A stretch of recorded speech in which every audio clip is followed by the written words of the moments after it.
Grâce à Dieu. Après la mort de Moïse, serviteur du Seigneur, le Seigneur dit à Josué, fils de Nun, auxiliaire de Moïse, Moïse, mon serviteur, est mort. Maintenant, passe le Jourdain, toi et tout ce peuple, vers le pays que je donne aux Israélites. Tout lieu que vos pieds fouleront, je vous l'ai donné comme je l'ai dit à Moïse. Votre territoire s'étendra depuis le désert de ce Liban jusqu'au grand fleuve, l'Euphrate. Tout le pays des Hittites jusqu'à la grande mer au soleil couchant. Personne ne tiendra devant toi tous les jours de ta vie. Je serai avec toi comme j'ai été avec Moïse. Je ne te délaisserai pas, je ne t'abandonnerai pas. Sois fort et courageux. car c'est toi qui vas donner à ce peuple comme patrimoine le pays que j'ai juré à leur père de leur donner.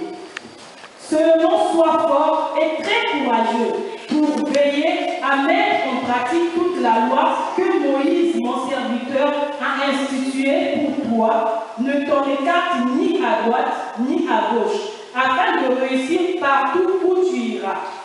Ce livre de la loi ne s'éloignera pas de ta bouche. Tu le reliras jour et nuit pour veiller à mettre en pratique tout ce qui est écrit. Alors tu mèneras à bien tes entreprises, tu réussiras. Ne t'ai-je pas donné cet ordre? Sois fort et courageux. Ne t'effraie pas, ne sois pas terrifié, car le Seigneur ton Dieu est avec toi partout où tu iras. Josué donna cet ordre au secrétaire du peuple. Parcourez le camp et donnez au peuple cet ordre. Préparez-vous des provisions, car dans 3 jours, vous passerez ce Jourdain pour aller prendre possession du pays que le Seigneur, votre Dieu, vous a donné. Josué dit aux Roubénites, aux Gadites et à la demi-tribu de Manassé. Souvenez-vous de ce que Moïse, serviteur du Seigneur, vous a ordonné quand il a dit: le Seigneur, votre Dieu, vous accorde le repos. Il vous donne ce pays.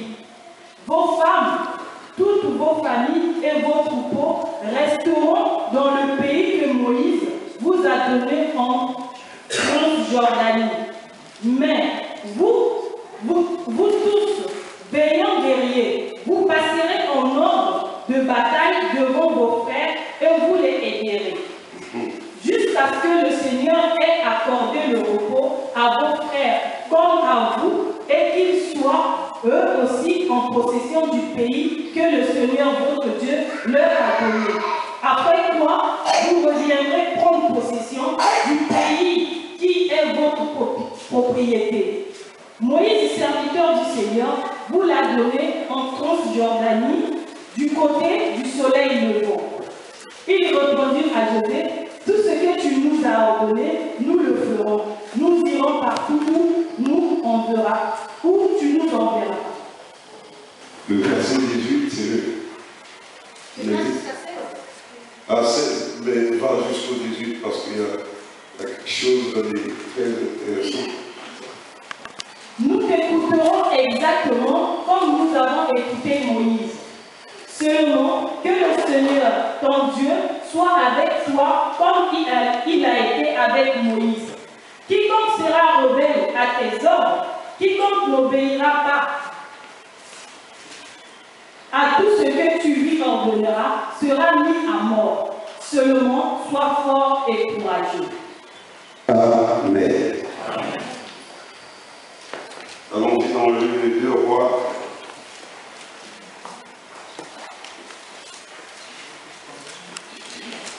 Chapitre 2, verset 14.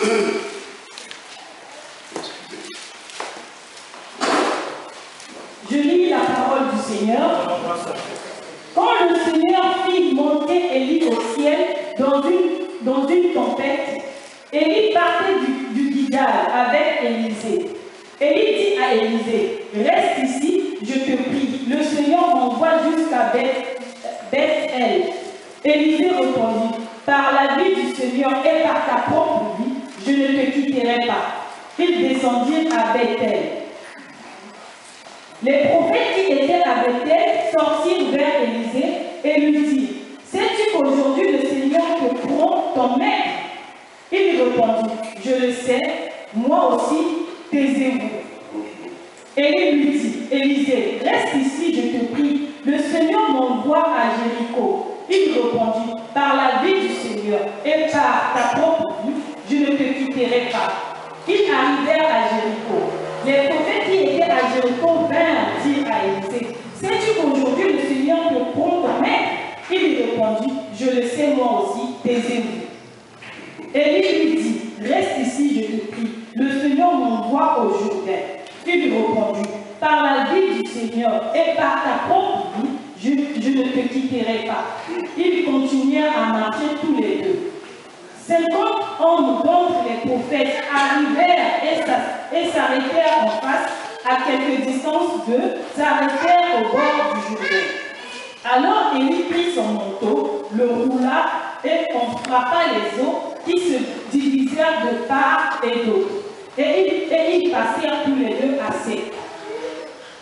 Pendant qu'ils passaient, Élie dit à Élisée, « Demande ce que tu veux que je fasse pour toi avant que je ne sois pris d'autre de toi. » Excusez-moi, que je sois pris d'auprès de toi. Élisée répondit, qu'il y ait sur moi, je te prie une double part de ton souffle.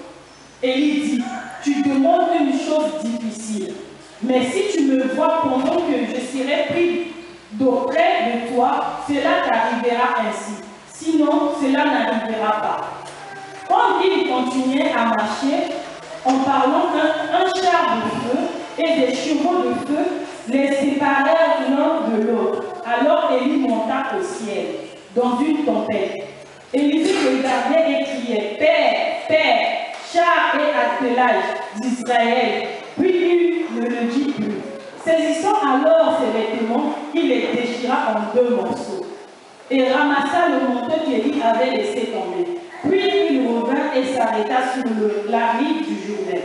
Il prit le manteau qu'Élie avait laissé tomber, il en frappa les eaux et dit, où est le Seigneur Yahweh, le Dieu d'Élie? Lui aussi, il frappa les eaux qui se divisèrent de part et d'autre. Élisée passa.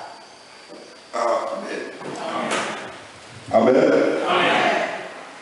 Nous avons dans le livre de Luc, chapitre 23, versets 1 à 12.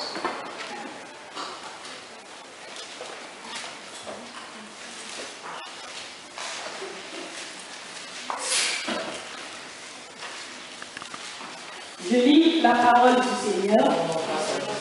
Ils se levèrent tous ensemble et le conduisirent devant Pilate. Ils se mirent à l'accuser en disant, nous avons trouvé cet individu en train d'inciter notre nation à la révolte. Il empêche de payer les impôts à César et il se dit lui-même Christ roi. Pilate lui demanda, es-tu le roi des Juifs, toi? Il lui répondit, c'est toi qui le dis. Pilate dit aux grands prêtres et aux foules, je ne trouve rien qui mérite condamnation chez cet homme. Mais ils insistèrent et dirent, il soulève le peuple en enseignant dans toute la Judée, depuis la Galilée où il a commencé jusqu'ici. Quand Pilate entendit cela, il demanda si cet homme était galiléen. Ayant appris qu'il relevait de l'autorité d'Hérode, il l'envoya à Hérode qui se trouvait aussi à Jérusalem en ces jours-là. Lorsqu'Hérode vit Jésus, il se réjouit grandement. Depuis longtemps, en effet, il voulait le voir accusé de ce qu'il avait entendu dire de lui. Et il espérait le voir produire quelques signes. Il l'interrogea longuement, mais Jésus ne lui répondit rien. Les grands prêtres et les scribes étaient là et l'accusaient avec véhémence. Alors Hérode aussi, avec ses gardes, le traitait avec mépris. Et après s'être moqué de lui et l'avoir revêtu d'un habit resplendissant, il le renvoya à Pilate. Ce jour même, Pilate et Hérode devinrent amis, ennemis qu'ils étaient auparavant. Alléluia. Amen. Gloire à Jésus. Est-ce qu'on peut appeler la parole de Dieu?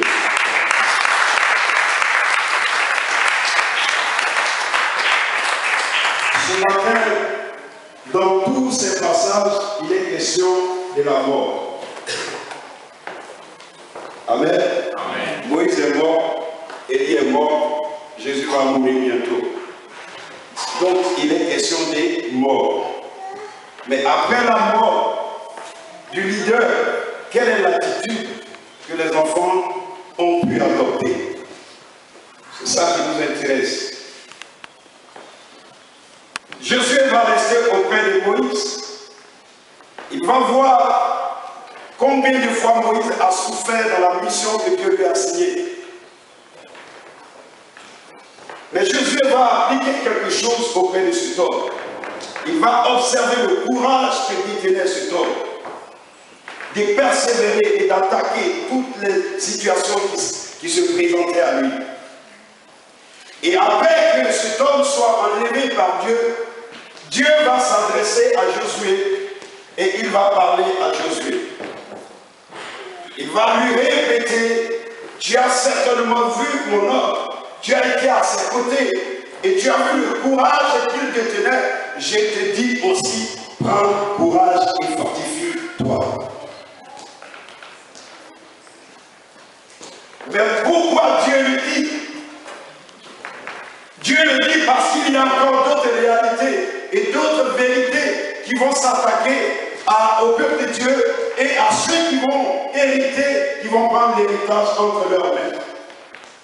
Les Amoriens, les Hétiens, les Jubésiens les attendaient à Canaan pour les combats tant qu'ils sont sur la terre de la promesse. Jamais les enfants d'Israël ne peuvent s'installer. Et Dieu leur dit, prenez courage, prends courage Josué et amène ce peuple avec toi. Mais ce que tu dois retenir, c'est qu'il y a trois éléments. Tu dois être fortifié, tu dois prendre courage, mais que la parole de Dieu ne s'éloigne jamais de ta bouche. Si tu veux être fort. Dieu est en train de dire, certainement tu as vu le miracle que j'ai pu faire avec Moïse, tu as vu les merveilles que j'ai pu accomplir avec Moïse, mais ce que tu dois comprendre, le secret que détenait Moïse, c'est qu'il ne s'éloigne pas de ma parole. C'est ma parole qui faisait de lui un homme fort.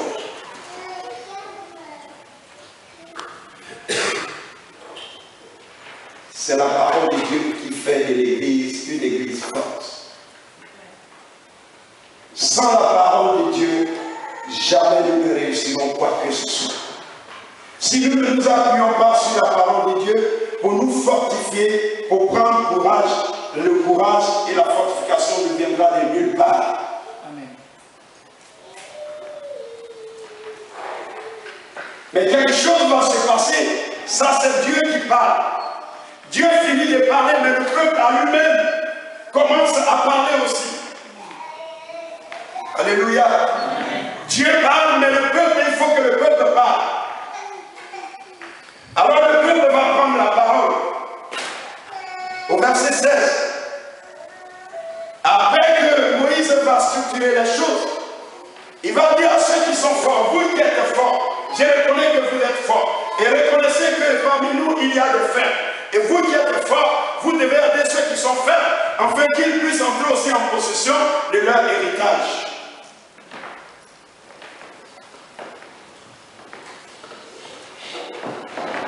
Organisez-vous.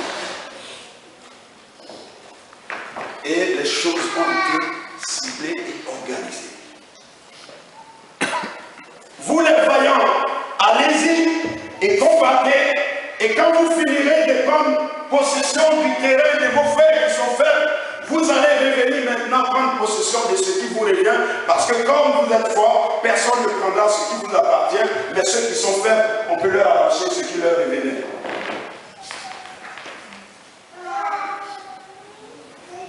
Et beaucoup, dans cette situation, pour disparaître, si les forts ne partent pas vers ceux qui sont faibles, si les forts ne reconnaissent pas les faibles parmi nous, pour que nous soutenions ceux qui sont faibles, les faibles n'entreront pas en possession de leur héritage.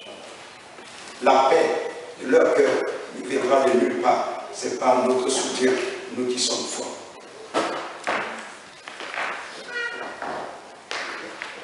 Donc il y a la fortification et le courage qui vient par la suite que la parole s'est manifestée au-dedans du cœur de l'homme. L'homme va prendre courage et être fortifié. Mais le peuple à lui-même va commencer à s'organiser. Il faut qu'il y ait l'organisation. Il faut qu'il y ait la reconnaissance de l'organisation. Si l'organisation n'y est pas mise en place, jamais le peuple ne sera stable. Le peuple répond. Après que Josué ait encouragé ceux qui sont forts à soutenir ceux qui sont faibles, le peuple lui-même va commencer à se lever et répondre maintenant aux besoins du cœur de Josué. Josué en disant, nous ferons tout ce que tu nous as ordonné. Et nous irons partout où tu nous enverras. Nous t'obéirons entièrement, comme nous avons obéi à Moïse. Il faut qu'il y ait l'organisation. Et celui qui va prendre la tête, il faut que tous ceux qui sont autour de lui obéissent comme ils ont obéi à Moïse, comme ils ont obéi à l'apôtre Mwanda. Il faut que celui qui va prendre le flambeau pour conduire le peuple à Canaan, Canaan n'appartient pas à Josué. C'est le peuple qui hérite Canaan. Ce n'est pas toi qui es devant qui hérite l'héritage que Dieu va donner. Ça ne te revient pas. Tu partages avec le peuple de Dieu. Ta joie se retrouve dans le bonheur de ton peuple. Ta joie est cachée au-dedans du peuple. Si le peuple n'est pas en paix, toi le leader, tu ne seras jamais en paix. Si le peuple n'est pas béni, ta bénédiction n'a aucun sens. Si le peuple n'est pas riche, ta richesse est vanité.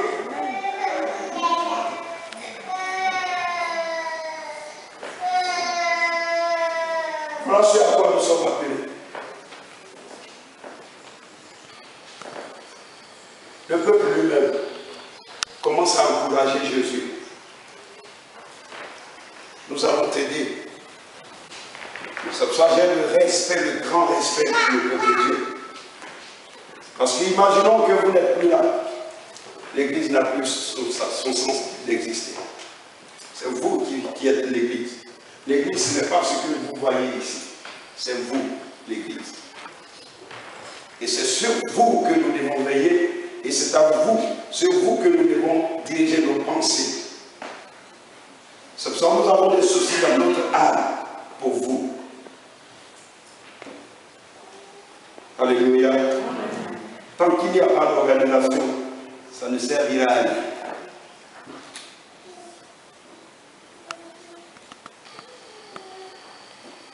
Après la mort de Moïse, il y a eu l'organisation.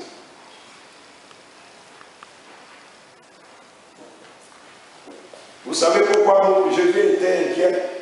Parce que lorsque il a été envoyé pour espionner Canaan, il est parti avec Caleb et lui, autres, ils étaient 10. Il y a eu certains qui ont découragé Moïse du vivant de Moïse. Ils ont découragé Moïse. Et Jésus était là. Alors Jésus s'interroge maintenant que mon patron n'est pas là, devant lequel j'avais dit que tout va aller, ils ont peur pour rien. Les géants ne peuvent rien faire. Nous allons faire tomber Jéricho et nous allons aller à Canaan.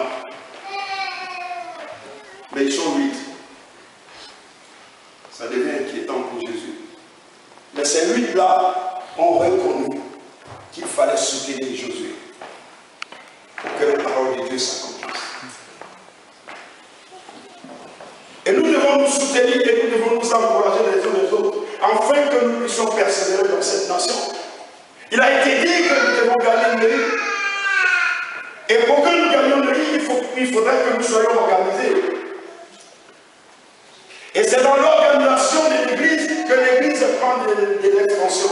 C'est dans l'organisation de l'Église que l'Église va commencer à grandir sa tente.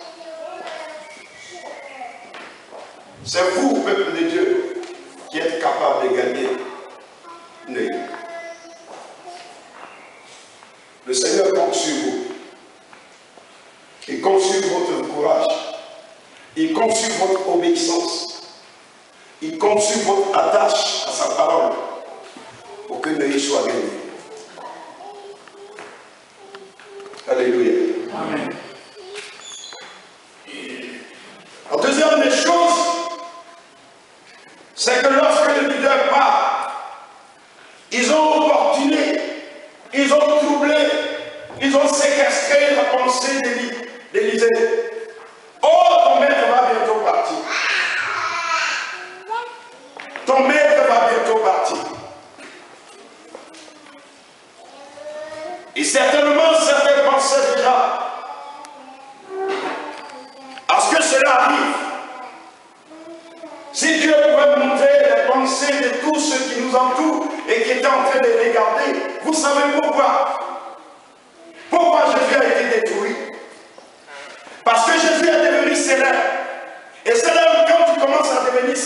sache que tu auras des ennemis, que tu veux ou pas.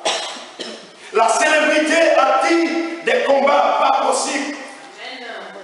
Le seul grand souci ici en France, c'est qu'il y a difficulté d'avoir une salle. Et quand tu as une salle par la grâce de Dieu, c'est une richesse. Avoir un lieu pour prier le Seigneur, c'est une richesse. Et ta richesse va commencer à troubler d'autres personnes, à affaiblir d'autres personnes, à devenir un souci pour plusieurs personnes. Et ceux qui sont mal intentionnés vont vouloir que tu perdes cette salle.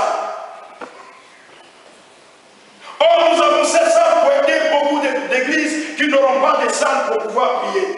Et nous sommes en train de penser en bien, mais d'autres pensent en mal de nous. Mais restons positifs et pensons bien d'eux. Ne changeons jamais de façon de voir les choses. C'est ce que l'homme de Dieu nous a appris. Même ton pire ennemi ne souhaite jamais savoir qu'il existe, qu'il te voit. Il y a quelque chose qui m'a plu. Josué, pour faire taire les bouches qui cherchent à troubler son cœur. Tout le temps, on va vous poser la question, est-ce que ça va à l'église? Est-ce que ça va? À l'église, ça va bien, tout va bien. Dites-leur tout va. Arrêtez-vous là. N'ouvrez aucune porte à aucun démon. Pourquoi? Parce que ce que les gens ont oublié, ils ont oublié que le fait de vouloir mettre la main sur Jésus-Christ et détruire Jésus en tant qu'être humain, détruire le physique de Jésus, ils ont cru avoir détruit l'œuvre de Dieu, mais Jésus a laissé la pensée, Jésus a laissé la parole, Jésus a laissé l'esprit, et c'est ce que l'homme de Dieu a laissé. Élisée a dit, je sais une seule chose qui va partir, mais ton âme est vivante. La partie qui m'intéresse, c'est ton âme. La partie qui m'intéresse, c'est ton manteau. Et les gens croient que le fait que quelqu'un va disparaître physiquement, il est mort. La pensée vivra. Tu peux détruire quelqu'un, mais la vérité qui t'a proclamé en face, ça va te troubler toute ta vie. Tu seras troublé par la parole que l'homme sort et que tu as entendu. Quand ton ennemi te parle et tu lui répliques par la vérité, cette vérité, même si tu es mort, mais cette vérité va vivre avec lui et le troubler chaque jour. C'est comme tu vivais la nuit. Il ne sera jamais en paix. Les gens pensent que c'est le mort. Parce que l'homme de Dieu est parti de son corps. Mais son âme est vivante. Il est resté avec nous en tant que parent, en tant que conseiller. C'est pour ça que j'ai dit, le Seigneur demande de quoi tu as hérité. Si tu avais regardé les finances, c'est vrai, tes finances sont bonnes, ça c'est fini. Ça dépend de ce que tu as hérité. Alléluia. Amen. Si tu as hérité un homme est parti, c'est fini. Tu vas dire, il n'est plus là. Ah, Seigneur. Si tu as hérité un parent t'a quitté. Vous savez, j'ai commencé à comprendre quand Dieu a commencé à me donner la douleur. J'ai perdu ma mère. Je suis orphelin de mère.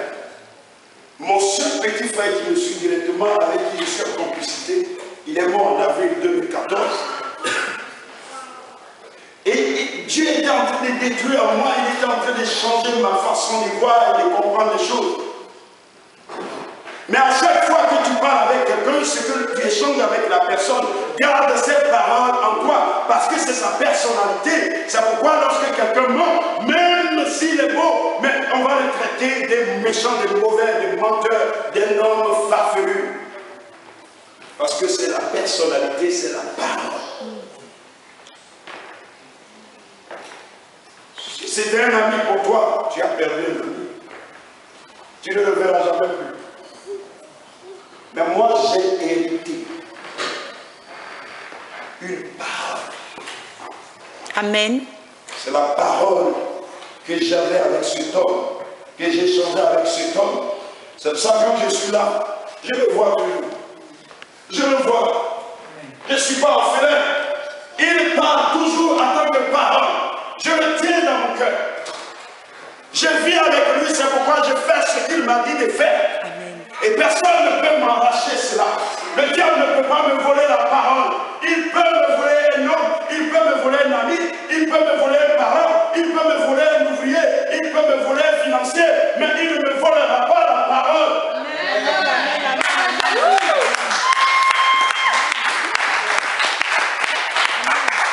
Laisse sa parole dans mon cœur. Je vis chaque jour avec lui. Il est au-dedans de mon cœur. Je ne m'attriste pas. Il n'y a rien qui m'attriste. Il n'y a rien qui m'attriste. Il m'a laissé un héritage. Parole vivante. Les gens ont dit qu'il est devenu célèbre. Ah, c'est le mec devenu célèbre. On va tout faire. Ah, si le leader part, c'est fini. La célébrité. Hein? Tout ce que vous avez là, allez-y. Quand les gens voient comme ça, ils viennent, ils voient comme ça, vous ne comprenez rien. Et vous allez perdre ça. Vous acceptez perdre cette salle. Pour ne plus faire le Dieu en France. Pour ne plus être installé à Neuilly-sur-Marne. Pour ne plus gagner Neuilly-sur-Marne. C'est ce que vous êtes en train de penser, c'est ce que vous souhaitez. J'ai un défi à relever. Ensemble avec Jésus-Christ. Et avec lui, je n'échoue jamais. Amen. Parce que vous êtes. C'est sur vous que je compte. Je suis rien. Qui suis-je? Je ne suis qu'un seul membre dans un grand corps de Christ. Et chaque membre que vous constituez, si vous n'êtes pas là, je ne suis rien. Mais tant que vous êtes là, les hommes de Dieu et les femmes de Dieu, les célèbres, seront très efficaces à servir Jésus-Christ à cause de vous. Nous comptons sur vous et nous nous appuyons sur vous. Et Groubarak, tu dois prendre conscience. Et comme je pouvais le dire à vous, vous êtes le sang. Parce que dans la vision, c'est l'adoration et la louange de Dieu qui est mise en vigueur. Vous avez une double responsabilité. Et vous avez besoin de notre soutien. Et nous devons nous écouter mutuellement. Et chacun à son poste. Cette œuvre est comme quand tu regardes. Jésus regarde l'immensité du peuple de Dieu. Comme lorsque un chasseur tue un éléphant, il se demande, mais comment je peux déplacer cet animal? Il faut que cet animal parte jusqu'au village. Il voit la grandeur. Arrêtez de regarder la grandeur. Tout ce qui est grand est susceptible d'être partagé. Et lorsque le chasseur entre au village, il sollicite l'apport de tout le village. Et lorsque tout ce village se met au pied de l'éléphant, la chair disparaît. Parce que chacun a commencé à se servir. C'est comme ça, lumière de Christ, la lumière du monde. Mission mondiale d'évangélisation, Christ, la lumière du monde. C'est une grande œuvre. Mais si chacun de nous prend un morceau, si chacun de nous coupe un morceau, si chacun de nous se met à son poste, cette œuvre, nous allons voir qu'elle est plus grande et nous allons chercher à l'agrandir encore. Je ne sais pas si elle peut la comprendre.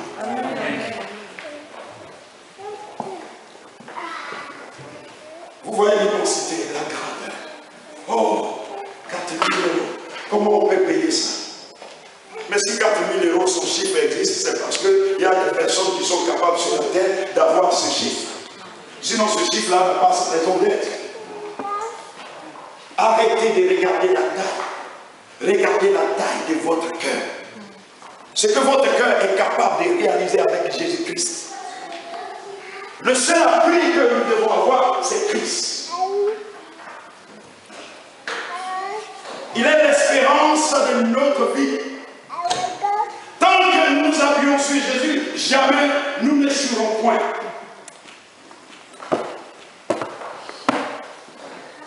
Alléluia. Amen. Qui a vu Jésus échouer? Dites-moi. Dans sa parole-là, un jour il a échoué, il a commencé à fuir. il n'échoue jamais. Parce que ce qui est fort, c'est ce qui intéresse Christ. Ce qui est grand, c'est ce qui plaît Jésus. Et j'ai vu cet homme chercher les choses compliquées. Et bien pourquoi ça, tu n'as pas hérité de cela, avoir cherché les choses aussi compliquées? Je n'ai jamais vu cet homme se troubler devant une situation. Ça, c'est quelque chose qui est resté à moi. Il n'y a plus rien qui me fait peur sur la terre. Rien. Parce qu'il a fait de Jésus-Christ son espérance. Il ne fait rien sans Christ. Il ne dit rien sans Christ. Il sait qu'avec Jésus, si lui il échoue, il va se mettre de côté. Il va dire, ben, ça c'est ton défi. Moi je fais ce que je pouvais, je n'arrive pas. Maintenant je suis limité, toi tu es limité, vas-y. C'est cette pensée-là que cet homme m'a laissé. C'est pourquoi le Seigneur nous demande, nous voulons bâtir notre héritage. De quel héritage il s'agit?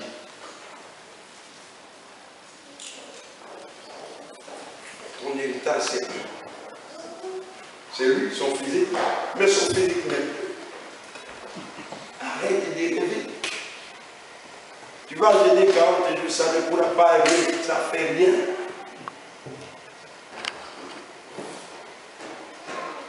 Mais quand il était là, il te disait chaque jour. Il te disait chaque jour. Il était en train de t'enrichir. Mais tu n'avais pas compris. Il y a même certains qui n'arrivaient pas à l'écouter, à le comprendre. Mais c'est maintenant que tu vas chercher à comprendre ce que tu ne comprenais pas. Est-ce que nous saisissons quelque chose? Amen. Tu n'avais pas compris. Mais les paroles qui te disaient, tu dois les remettre en place. Et cette parole-là, le Saint-Esprit va commencer à t'aider à les réaliser. Parce que de son vivant, tu n'as pas pu réaliser cela. Et pour que son âme soit en paix, il faut que tu réalises cela. C'est pourquoi Élisée a dit, je regarde une seule chose, ton âme est vivante, mais moi je guette encore le manteau. Vous voyez l'attitude des serviteurs de Dieu. Ils étaient tous loin, ils regardaient Élisée en tant que chef. Oh, il va partir. Oh, c'est fini pour Élisée. Oh, Élie va partir. C'est fini. Des milliers de serviteurs de Dieu. Vous ne pouvez pas imaginer combien de milliers de serviteurs de Dieu sont en train de regarder de loin célèbre. Que va-t-elle devenir? Que va-t-elle devenir? Elle va disparaître de la France. Mais je vous dis, laissez-les réfléchir comme ils réfléchissent. Mais appuyez-vous seulement sur le Seigneur. Écoutez le Saint-Esprit. Prenez courage, fortifiez-vous. Et mettons-nous au travail. Et le Saint-Esprit va nous aider. Amen. Amen. Amen.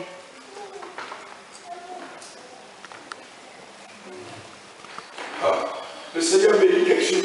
Quand le Seigneur te parle, frère, accepte que le Seigneur te parle. Laisse le Saint-Esprit te fortifier. Quand il te dit une parole, ça commence à booster en toi la chaleur, la puissance, la force de Dieu. Amen. Le Seigneur dit à Jérémie, écoute, ceux qui t'abandonnent seront confondus. Tous ceux qui t'ont abandonné, c'est les ils seront confondus.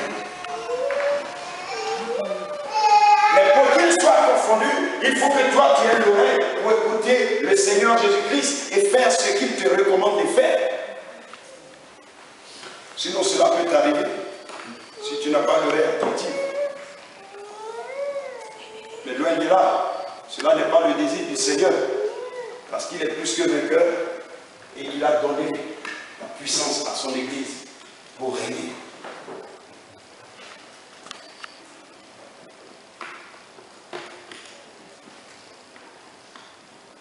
David pouvait reconnaître que Dieu sauve ceux qui ont l'esprit dans l'abattement.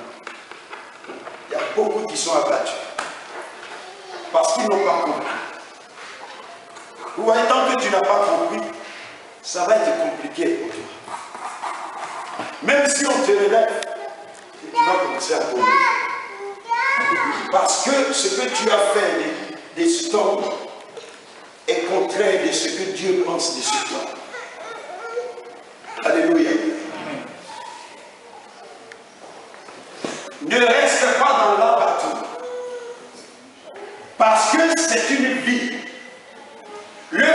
c'est la vie.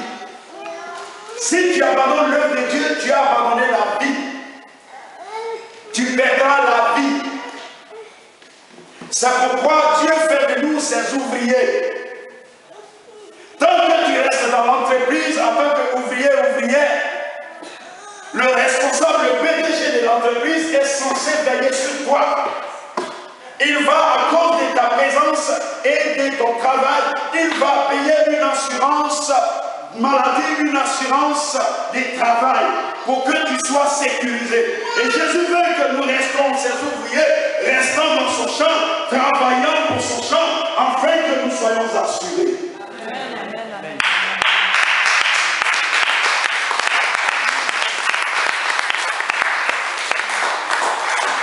Ne perds pas ce que tu as. Ce que tu as là, c'est vrai. Ne le perds pas. C'est une grande richesse.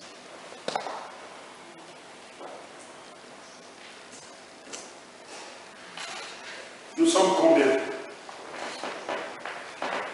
Et nous ne sommes pas au combien.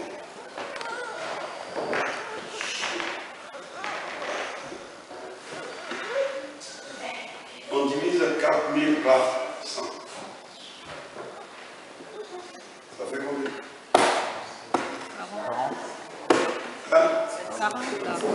100 euros par personne. 40 euros. 40 personnes. 40 personnes. Non. On divise 4000 euros par 100. 40 euros. Est-ce que c'est pas faisable?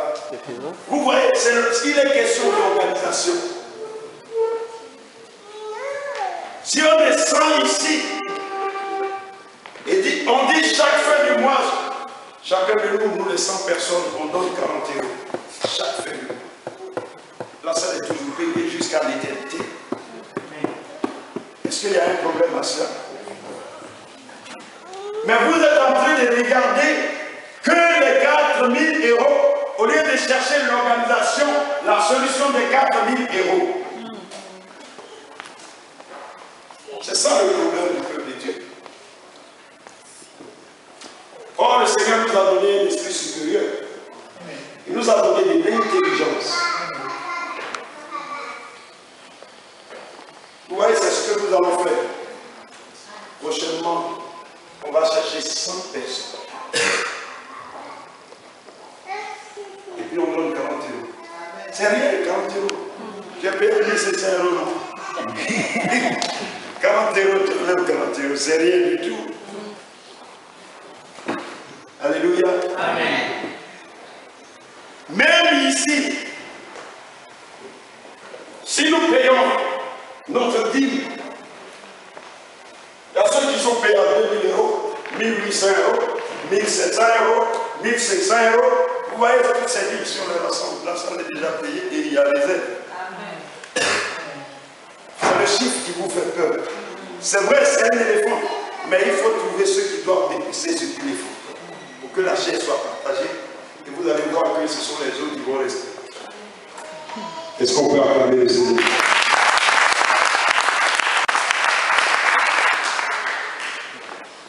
Le Seigneur dit que